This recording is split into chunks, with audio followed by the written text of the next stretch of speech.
Hello everyone, welcome back to Jafo's English. എല്ലാവർക്കും ഈ ചാനലിലെ പുതിയൊരു അധ്യായത്തിലേക്ക് ഹൃദ്യമായ സ്വാഗതം. ഇംഗ്ലീഷ് സംസാരിക്കാൻ വളരെ അത്യാവശ്യമായിട്ടുള്ള എസെൻഷ്യലായിട്ടുള്ള ലിങ്കിങ് വേർഡ്സുകൾ പരിചയപ്പെടുന്ന സീരീസിലെ ഒരു സെഷനാണിത്.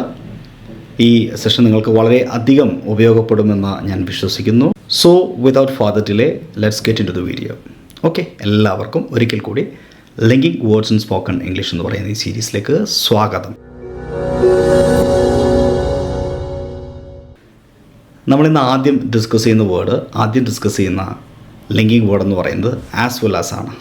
ആസ് വെൽ ആസ് ഇത് നമ്മുടെ ഈ സീരീസിലെ 6ാമത്തെ വേർഡാണ്. ഇതിനു മുമ്പുള്ള 5 വേർഡുകൾ നമ്മൾ മുമ്പ് ഡിസ്കസ് ചെയ്തിട്ടുണ്ട്. ആ വീഡിയോയുടെ ലിങ്ക് ഞാൻ ഈ വീഡിയോയുടെ തൊട്ട് താഴെ ഡിസ്ക്രിപ്ഷൻ ബോക്സിൽ നൽകുന്നുണ്ട്. അപ്പോൾ എല്ലാവരും അത് കാണാത്ത ആളുകൾ അത് കാണുക. ഓക്കെ, ഇവിടെ നമുക്ക് വളരെ വിലപ്പെട്ട ഏതാനും ചില വാക്കുകളാണ് പരിചയപ്പെടാനുള്ളത്. അതിലേറ്റവും പ്രധാനപ്പെട്ട ഒന്നാണ് as well as. As well as നമ്മുടെ സ്പോക്കൺ ഇംഗ്ലീഷിൽ നിരന്തരം നമ്മൾ യൂസ് ചെയ്യുന്നതാണ്. ഇംഗ്ലീഷ് സംസാരിക്കുമ്പോൾ എപ്പോഴും ആവശ്യമുള്ള ഒന്നാണ്. ഇംഗ്ലീഷിൽ അതുപോലെ തന്നെ അല്ലെങ്കിൽ കൂടാതെ എന്ന് പറയാൻ വേണ്ടി ഉപയോഗിക്കുന്ന ഒരു ലിങ്കിങ് വേർഡാണ്, ഒരു കൺജങ്ഷനാണ് എന്ത് ആസ് വെൽ ആസ് എന്ന് പറയുന്നത്. ആസ് വെൽ ആസ് എന്ന് പറഞ്ഞാൽ ഇൻ അഡീഷൻ ടു എന്നോ അല്ലെങ്കിൽ ഓൾസോ എന്നോ അല്ലെങ്കിൽ ബിസൈഡ് എന്നോ ഒക്കെ പറയാം. ആ അർത്ഥത്തിൽ യൂസ് ചെയ്യുന്നത്, അതായത് കൂടാതെ ഒരു അഡീഷണൽ ആയിട്ടുള്ള ഒരു കാര്യം പറയാൻ വേണ്ടിയിട്ടാണ് നമ്മളെപ്പോഴും ആസ് വെൽ ആസ് ഉപയോഗിക്കാറുള്ളത്. അപ്പോൾ ആസ് വെൽ ആസിൻ്റെ മലയാളം അതുപോലെ തന്നെ കൂടാതെ. നമുക്ക് ആസ് വെൽ ആസിൻ്റെ പ്രാക്ടിക്കലായിട്ടുള്ള പ്രയോഗം എങ്ങനെയാണെന്ന് നോക്കാം. നോക്കിയ 2 ഉദാഹരണങ്ങളാണ് ഞാനിവിടെ തന്നിട്ടുള്ളത്. ഒന്ന്, she sings as well as dances. എന്താ അതിൻ്റെ അർത്ഥം? ഷീ സിങ്സ്, അവൾ പാടുന്നു, as well as she dances, അവൾ ഡാൻസ് ചെയ്യുന്നുണ്ട്. അപ്പോൾ she sings as well as dances, 2 ക്രിയകൾ അവൾ ചെയ്യുന്നുണ്ട്, പാടുന്നുണ്ട്, അതേപോലെ തന്നെ അല്ലെങ്കിൽ കൂടാതെ നൃത്തം ചെയ്യുകയും ചെയ്യുന്നുണ്ട്. Okay, she sings as well as dances, അവൾ പാട്ട് പാടുന്നു, അതുപോലെ കൂടാതെ നൃത്തം ചെയ്യുന്നു. ഓക്കെ, മറ്റൊരു ഉദാഹരണം നോക്കിയേ. We invited Rahim as well as his sister. ഞങ്ങൾ റഹീമിനെയും അതുപോലെ തന്നെ അവൻ്റെ സിസ്റ്ററെയും സഹോദരിയെയും ക്ഷണിച്ചു. വി ഇൻവൈറ്റഡ്, ഞങ്ങൾ ക്ഷണിച്ചു, Rahim as well as his sister, റഹീമിനെയും അതുപോലെ അവൻ്റെ സഹോദരിയെയും അല്ലെങ്കിൽ കൂടാതെ അവൻ്റെ സഹോദരിയെയും. ഇതാണ് ആസ് വെൽ ആസിൻ്റെ ഉപയോഗം. ഇനി നമുക്ക് കുറച്ച് ഉദാഹരണങ്ങൾ പ്രാക്ടീസ് ചെയ്യാം. എല്ലാവർക്കും പ്രാക്ടീസ് സെഷനിലേക്ക് സ്വാഗതം. Shall we begin? Yes. As well as, എനിക്ക് പച്ചക്കറികളും കൂടാതെ കുറച്ച് പഴങ്ങളും വാങ്ങണം. I need to buy vegetables as well as some fruits. അവൾ ഇംഗ്ലീഷും കൂടാതെ ഹിന്ദിയും ഒഴുക്കോടെ സംസാരിക്കും. She speaks English as well as Hindi fluently. നീ നിന്റെ എഴുത്തും അതുപോലെ സംസാരിക്കാനുള്ള കഴിവും മെച്ചപ്പെടുത്തണം. You need to improve your writing as well as your speaking skills. വാതിൽ പൂട്ടാൻ മറക്കരുത്, അതുപോലെ ജനലുകൾ അടയ്ക്കാൻ. Don't forget to lock the door as well as close the windows. ഞാൻ തറ അടിച്ചു വാരി കൂടാതെ തുടയ്ക്കുകയും ചെയ്തു. I swept the floor as well as mopped it. Okay, അപ്പോൾ ആസ് വെൽ ആസ് പരിചയപ്പെട്ട് കഴിഞ്ഞു. ഇനി നമ്മൾ അടുത്ത ലിങ്കിങ് വേർഡിലേക്ക് പോവുകയാണ്. അതിന് മുന്നോടിയായിട്ട് പ്രധാനപ്പെട്ട കാര്യം, നിങ്ങൾ ഇംഗ്ലീഷ് ആത്മാർത്ഥമായിട്ട് സംസാരിച്ചു പഠിക്കാൻ ആഗ്രഹിക്കുന്ന ആളാണെങ്കിൽ ഇന്ന് ലഭ്യമായ ഏറ്റവും മികച്ച കോഴ്സ് എന്ന് പറയുന്നത് ബ്രിസ്റ്റൂസ് സ്പോക്കൺ ഇംഗ്ലീഷ് മാസ്റ്ററിയാണ്. ഒരുപാട് ആളുകൾ വളരെ പ്രാക്ടിക്കലായിട്ട് ഇംഗ്ലീഷ് സംസാരിച്ച് പഠിച്ച് പരിശീലിച്ച കോഴ്സാണിത്. ഈ കോഴ്സിനെ കുറിച്ചുള്ള വിവരങ്ങൾ അറിയണമെങ്കിൽ നിങ്ങൾക്ക് ഞാൻ ഈ പറയുന്ന നമ്പറിൽ 9037990442 എന്ന് പറയുന്ന നമ്പറിൽ ബ്രിസ്റ്റൂസ് സ്പോക്കൺ ഇംഗ്ലീഷ് മാസ്റ്ററി എന്ന് ജസ്റ്റ് ഒന്ന് വാട്സപ്പ് ചെയ്താൽ മതി, അല്ലെങ്കിൽ വെറും സ്പോക്കൺ ഇംഗ്ലീഷ് മാസ്റ്ററി എന്ന് വാട്സപ്പ് ചെയ്താൽ മതി. മുഴുവൻ ഡീറ്റെയിൽസ് പറഞ്ഞുതരാം. സിമ്പിളായിട്ട് പറയാം, നമുക്ക് 1 മാസം കൊണ്ടോ അല്ലെങ്കിൽ ഒരാഴ്ച കൊണ്ടോ ഇംഗ്ലീഷ് സംസാരിച്ച് പഠിക്കാൻ സാധിക്കുക എന്ന് പറയുന്നത് പ്രായോഗികമല്ല. ഓക്കെ, നിങ്ങൾക്കറിയാം, കാരണം ഇതൊരു ഭാഷയാണ്, ഇതൊരു മാജിക് അല്ല. അപ്പോൾ മിനിമം ഏറ്റവും ചുരുങ്ങിയത് ഒരു 6 മാസമെങ്കിലും നിങ്ങൾ മാറ്റി വയ്ക്കാൻ തയ്യാറാണെങ്കിൽ ഒരാൾക്ക് ഒരു ടീച്ചർ എന്ന രൂപത്തിൽ തീർത്തും കോൺഫിഡൻഷ്യലായിട്ട്, അതായത് നിങ്ങൾ പഠിക്കുമ്പോൾ നിങ്ങളുടെ ടീച്ചർ മാത്രമേ കാണുള്ളൂ. അപ്പോൾ അത്രയും കോൺഫിഡൻഷ്യലായിട്ട് നിങ്ങൾക്ക് 1-on-1 ആയിട്ട് ഇംഗ്ലീഷ് സംസാരിച്ച് പഠിക്കാൻ സാധിക്കും. ഇതിൻ്റെ കൂടെ ഒന്നിലധികം പേഴ്സണൽ മെൻറ്റേഴ്സ് നിങ്ങളെ സപ്പോർട്ട് ചെയ്യാനുണ്ടാവും. എല്ലാ മാസവും കൃത്യമായിട്ട് നിങ്ങളുടെ പഠനത്തെ മോണിറ്റർ ചെയ്യും. ഇതൊരു സർട്ടിഫിക്കറ്റ് കോഴ്സാണ്. കോഴ്സ് കംപ്ലീറ്റ് ചെയ്ത് കഴിഞ്ഞാൽ ഒരു ടെസ്റ്റ് ഉണ്ട്. ആ ടെസ്റ്റിൽ നിങ്ങളുടെ ലെവൽ അനുസരിച്ച് നിങ്ങൾക്ക് സർട്ടിഫിക്കറ്റ് ഡിജിറ്റലായിട്ടും അല്ലാതെയും നിങ്ങൾക്ക് ലഭിക്കുന്നതാണ്. അതിൻ്റെ കൂടെ തന്നെ നിങ്ങൾക്ക് ആരുമായിട്ടും ഇംഗ്ലീഷ് സംസാരിക്കാൻ പറ്റുന്ന രൂപത്തിലുള്ള 6 മന്ത് കോൾ ഓപ്ഷൻ ഫ്രീ ആയിട്ടുണ്ട്. അതായത് നമ്മുടെ ആപ്പിനകത്ത് തന്നെ ഒരു ബ്രിസ്റ്റ് ടോക്ക് എന്ന് പറയുന്ന ഓപ്ഷൻ ഉണ്ട്. അതുവഴി ഇംഗ്ലീഷ് സംസാരിക്കാൻ താല്പര്യമുള്ള താല്പര്യരായിട്ടുള്ള ആളുകളെ ലഭിക്കുന്ന ഒരു പ്ലാറ്റ്ഫോമാണ്. അവിടെ നിങ്ങൾക്ക് ആരെ വേണമെങ്കിലും പിക്ക് ചെയ്തിട്ട് ഈ കോഴ്സിന് പുറമെ എല്ലാ ദിവസവും നടക്കുന്ന ലൈവ് ക്ലാസ്സിന് പുറമെ അത്തരം സൗകര്യങ്ങളുണ്ട്. അപ്പോൾ നിങ്ങളുടെ നിലവാരം ഏതും ആയിക്കൊള്ളട്ടെ, നിങ്ങളുടെ ലെവൽ ഞങ്ങളിപ്പോൾ ഒന്ന് ടെസ്റ്റ് ചെയ്യും. അതിനുശേഷം നിങ്ങൾക്കനുസരിച്ചുള്ള കസ്റ്റമൈസ്ഡ് ആയിട്ടുള്ള സിലബസാണ് തരിക. 1-on-1 ആയിട്ടുള്ള 6 മന്ത്, അതായത് 5 മന്താണ് ശരിക്കും കോഴ്സ് ലെങ്ത്ത്. പക്ഷേ 6 മാസം വരെ നിങ്ങൾക്കതിന് ഈ കോഴ്സ് കംപ്ലീറ്റ് ചെയ്യാനുള്ള സമയമുണ്ട്, ട്രാൻസ്ലേഷൻ പ്രാക്ടീസ് ഉൾപ്പെടെ. കൂടാതെ നിങ്ങൾക്ക് ഈ ക്ലാസ്സുകളിൽ എടുക്കുന്ന എല്ലാ ടോപ്പിക്കുകളെയും, അതായത് ഏകദേശം 200ഓളം വരുന്ന പലതരത്തിലുള്ള ടോപ്പിക്കുകളുടെ ക്ലാസ്സുകൾ, റെക്കോർഡ് സെഷൻസ് ലൈഫ് ലോങ് ആയിട്ട് നിങ്ങൾക്ക് ആവർത്തിച്ച് കാണുന്നതിനും നോട്ട് എഴുതുന്നതിനും പഠിക്കുന്നതിനൊക്കെ ആയിട്ട് നിങ്ങൾക്ക് ബ്രിസ്റ്റു ലേണിംഗ് ആപ്പ് വഴി റെക്കോർഡായിട്ട് ലഭിക്കും. അത് ലൈഫ് ലോങ് ആക്സസ് ആണ്. ഈ കോഴ്സ് കഴിഞ്ഞാൽ എത്ര കാലം വേണമെങ്കിലും നിങ്ങൾക്ക് ഈ റെക്കോർഡ് സെഷൻസ് കാണാൻ സാധിക്കും. അപ്പോൾ സ്പോക്കൺ ഇംഗ്ലീഷിൽ ഇന്ന് ലഭ്യമായതിൽ വെച്ച് ഏറ്റവും ആധികാരികമായിട്ടുള്ള, ഏറ്റവും സയൻറ്റിഫിക് ആയിട്ടുള്ള, ഏറ്റവും പ്രായോഗികമായിട്ടുള്ള കോഴ്സാണ്. നിങ്ങൾക്ക് ഈ കോഴ്സിനെ കുറിച്ച് അറിയണമെങ്കിൽ ഞാൻ ഈ പറഞ്ഞ നമ്പറിൽ 9037990442 എന്ന് പറയുന്ന നമ്പറിൽ ഇപ്പോൾ തന്നെ കോൺടാക്ട് ചെയ്യാം. എല്ലാവർക്കും ബ്രിസ്റ്റു സ്പോക്കൺ ഇംഗ്ലീഷ് മാസ്റ്ററിയിലേക്ക് സ്വാഗതം. അങ്ങനെയാണെങ്കിൽ നമുക്ക് അടുത്ത ലിങ്കിങ് വേർഡിലേക്ക് കിടക്കാം. വേറാസ് എല്ലാവർക്കും അറിയാവുന്നൊരു വേർഡാണ്. നമ്മൾ നിത്യസംഭാഷണത്തിൽ സ്ഥിരം യൂസ് ചെയ്യുന്ന ഒരു വേർഡ് കൂടിയാണ് വേറാസ് എന്ന് പറയുന്നത്. എന്നാൽ അതേസമയം എന്നാണ് അതിൻ്റെ അർത്ഥം. എന്നാൽ വേറാസ്, എന്നാൽ അതേസമയം, വേറാസ്. അപ്പോൾ ബട്ട് അതേസമയം പക്ഷേ എന്ന അർത്ഥത്തിലൊരു കോൺട്രാസ്റ്റാണ് നമ്മളവിടെ പറയുന്നത്. അല്ലെങ്കിൽ ഓൺ ദ അതർ ഹാൻഡ് എന്നൊക്കെ പറയില്ലേ, അല്ലെങ്കിൽ ഇൻ കോൺട്രാസ്റ്റ് എന്ന് പറയുന്ന അർത്ഥത്തിൽ അത് യൂസ് ചെയ്യുന്നത്. മലയാളത്തിൽ പറഞ്ഞാൽ എന്നാൽ അതേസമയം, ഒരു കാര്യത്തെക്കുറിച്ച് പറഞ്ഞിട്ട് അതേസമയം മറ്റൊരു കാര്യം എന്ന് പറയാൻ. അപ്പോൾ വേറാസ് മറക്കണ്ട. ഇതിൻ്റെ പ്രായോഗികമായിട്ടുള്ള ഉപയോഗം നോക്കാം. ഇവിടെ 2 ഉദാഹരണങ്ങൾ തന്നിട്ടുണ്ട്. ആദ്യത്തെ നോക്കുക. He's quiet whereas his brother is talkative. അവൻ ഭയങ്കര ശാന്തനാണ്, അധികം സംസാരിക്കാത്ത, വളരെ ശാന്തനാണ്. His quiet. വേറാസ് അതേസമയം ഹിസ് ബ്രദർ ഈസ് ടോക്കേറ്റീവ്. അവൻ്റെ ബ്രദർ ഭയങ്കര ടോക്കേറ്റീവാണ്, ഭയങ്കര സംസാരപ്രിയനാണ്. ഓക്കെ, ഒരുപാട് സംസാരിക്കുന്ന ആളാണ്. ഓക്കെ, ടോക്കേറ്റീവാണ്. അടുത്ത ഉദാഹരണം നോക്കിയേ. She loves reading. അവൾക്ക് വായന ഇഷ്ടമാണ്. She loves reading. അവൾക്ക് വായന ഇഷ്ടമാണ്. വേറാസ് അതേസമയം ഐ എൻജോയ് മൂവീസ്. എനിക്കോ സിനിമയാണ് ഇഷ്ടം. മീൻസ് ഞാൻ എൻജോയ് ചെയ്യുന്നത് സിനിമയാണ്. She loves reading വേറാസ് I love reading. വേറാസ് I enjoy reading. അവൾ വായന ഇഷ്ടപ്പെടുമ്പോൾ ഞാൻ സിനിമ ഇഷ്ടപ്പെടുന്നു. അപ്പോൾ അതേസമയം എന്ന അർത്ഥത്തിലാണ് വേറാസ് യൂസ് ചെയ്യുന്നത്. നമുക്ക് കുറച്ച് സെൻറ്റൻസുകൾ പ്രാക്ടീസ് ചെയ്യാം. വേറാസ് അവൻ നന്നായി സംസാരിക്കുന്നവനാണ്, എന്നാൽ അവൻ്റെ സഹോദരി വളരെ നാണം കുടുങ്ങിയാണ്. He is very talkative, whereas his sister is quite shy. എൻ്റെ അച്ഛൻ വാർത്തയാണ് കാണാറ്, എന്നാൽ ഞാൻ പതിവായി സിനിമകളും.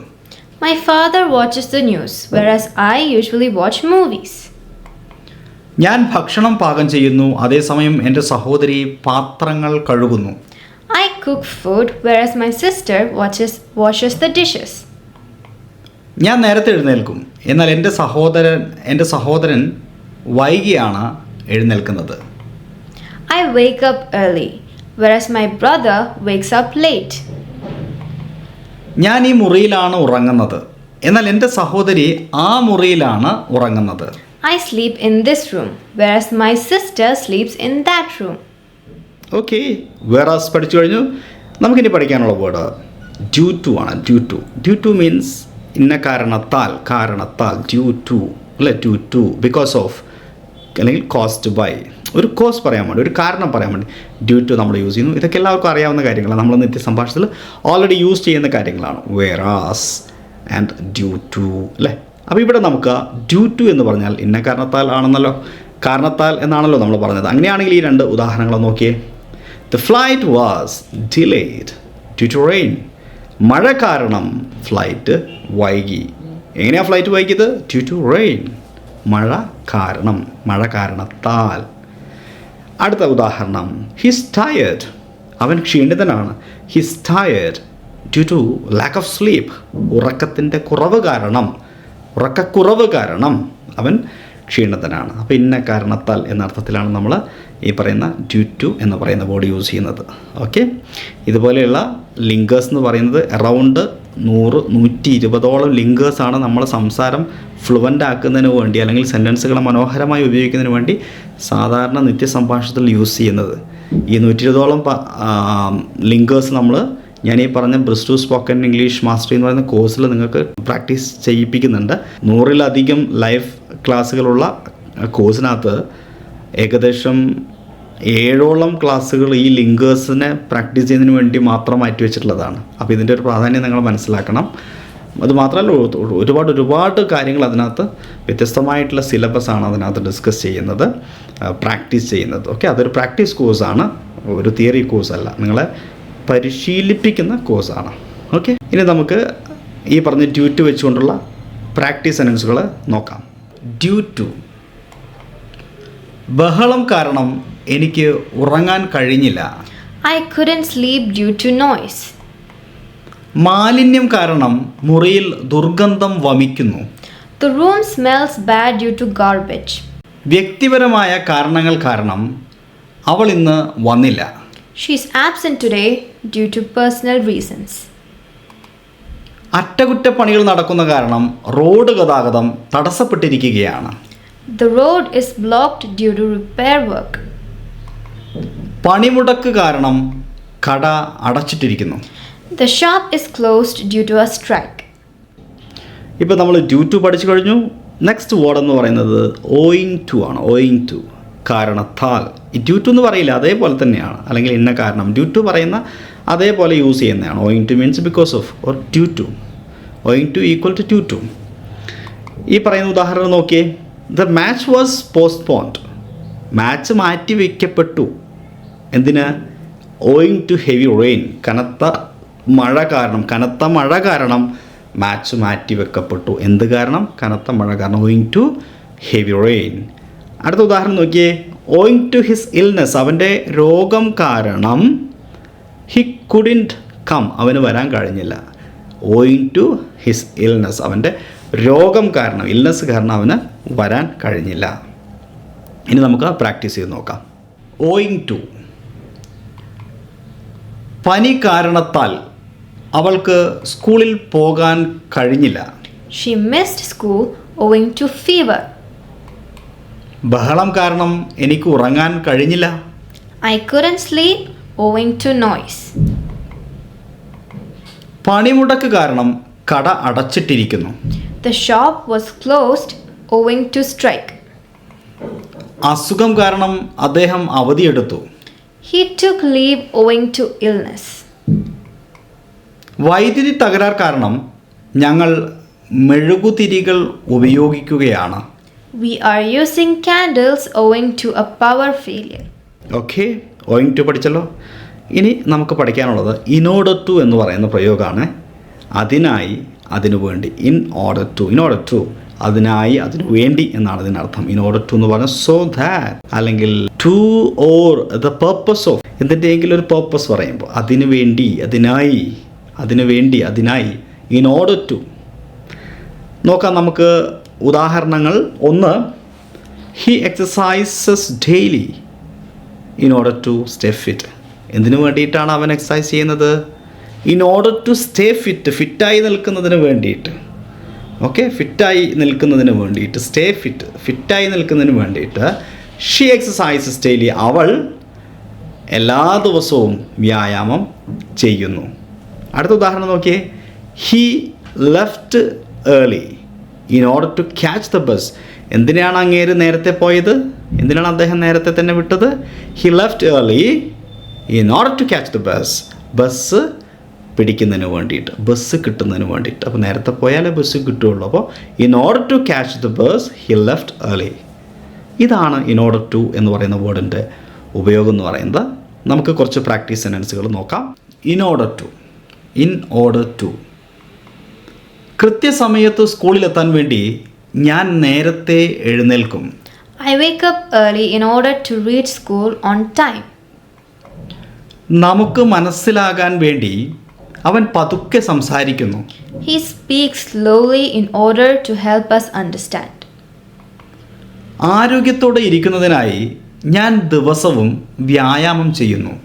I exercise daily in order to stay healthy. വൈദ്യുതി ലാഭിക്കാൻ വേണ്ടി അയാൾ ഫാൻ ഓഫ് ചെയ്തു. He turned off the fan in order to save electricity. കൊതുകുകൾ കടക്കാതിരിക്കുന്നതിനായി ഞാൻ വാതിൽ അടയ്ക്കുന്നു. I close the door in order to keep mosquitoes out.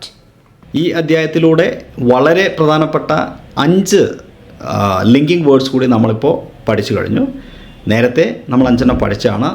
ആകെ 10 ലിങ്കിങ് വേർഡ്സുകൾ അല്ലെങ്കിൽ കണക്റ്റിംഗ് വേർഡ്സുകൾ നമ്മൾ ഡിസ്കസ് ചെയ്തു കഴിഞ്ഞു. ഇതെല്ലാം നിങ്ങൾ നിങ്ങളുടെ നിത്യജീവിതത്തിൽ പ്രാക്ടീസ് ചെയ്യുക. ഇതിന് മുന്നത്തെ അധ്യായം കാണാത്ത ആളുകൾ അതുകൂടി കാണുക. അടുത്ത അധ്യായവുമായിട്ട് വീണ്ടും നമുക്ക് കാണാം. Wish you all the best. Have A great day. Thank you.